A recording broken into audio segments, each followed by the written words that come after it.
जीवों से भरा हुआ है जिन्हें कई लोगों को प्रत्यक्ष रूप से देखने का अवसर कभी नहीं मिल सकता है। वे वास्तव में ऐसे व्यवहार प्रदर्शित करते हैं जो हम पहले उनके लिए नहीं मानते थे, जैसे कि पानी से बाहर कूदना, हवाई प्रदर्शन।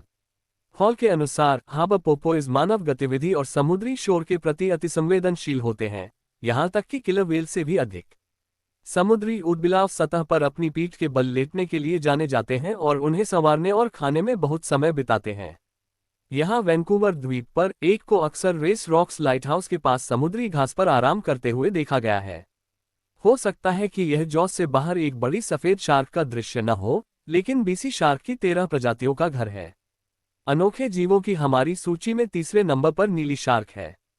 हॉल कहते हैं, न केवल ये सुंदर, बहुत चिकना, पानी के माध्यम से चलते हुए बहुत सुंदर है, हमारे पास इसे और अधिक नियमित आधार पर देखने का अवसर है।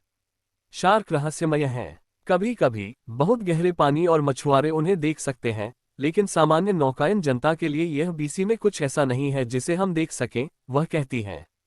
नीली शार्क वह है जिसे हमें देखने का मौका मिलता है। उद्धरण चिन्ह। ये जानवर भी लंबे समय तक जीवित रहते हैं, ज्यादातर 20 साल तक जीवित रहते हैं।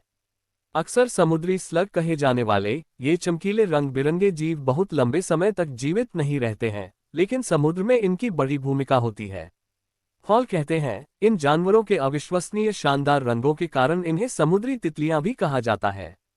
बीसी को न्यूडिब्रांच विविधता के लिए एक गर्म स्थान माना जाता है और जीव अक्सर उष्णकटिबंधीय और ठंडे पानी में पाए जाते हैं। वे अपेक्षाकृत कम जीवित रहने वाले जानवर हैं। वास्तव में कुछ मामलों में वे केवल एक सप्ताह तक ही जीवित रहते हैं और कुछ सबसे लंबे समय तक जीवित रहने वाले न्यूडिब्रांच लगभग 1 वर्ष तक जीवित रहते हैं, वह कहती है। समुद्री सितारा मछली। बैंगनी समुद्री तारे अक्सर वैंकूवर द्वीप गोदी या बीसी फेरी जहाजों पर देखे जा सकते हैं, लेकिन आप उनके बारे में नहीं जानते होंगे कि वे प्राचीन जीव हैं।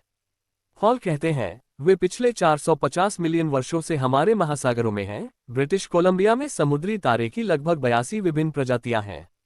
वे निश्चित रूप से समय की कसौटी पर खरे उतरे हैं।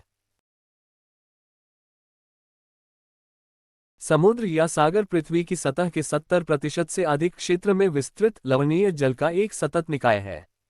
पृथ्वी पर जलवायु को संयमित करने, भोजन और ऑक्सीजन प्रदान करने, जैव विविधता को बनाए रखने और परिवहन के क्षेत्र में सागर अत्यावश्यक भूमिका निभाते हैं। प्राचीन काल से लोग सागर की यात्रा करने और इसके रहस्यों को जानने की चेष्टा में लगे रहे हैं, परंतु माना जाता है कि सागर के वैज्ञानिक अध्ययन, जिसे समुद्र विज्ञान कहते हैं, का आरंभ कप्तान जेम्स कुक द्वारा 1768 और 1779 के बीच प्रशांत महासागर के अन्वेषण के लिए की गई समुद्री यात्राओं से हुई। समुद्री जल की विशेषता इसका लवणीय होना है। जल को ये लवणता मुख्य रूप से ठोस सोडियम क्लोराइड द्वारा मिलता है, लेकिन पानी में पोटासियम और मैग्नीशियम के क्लोराइडों के अतिरिक्त विभिन्न रासायनिक तत्व भी होते हैं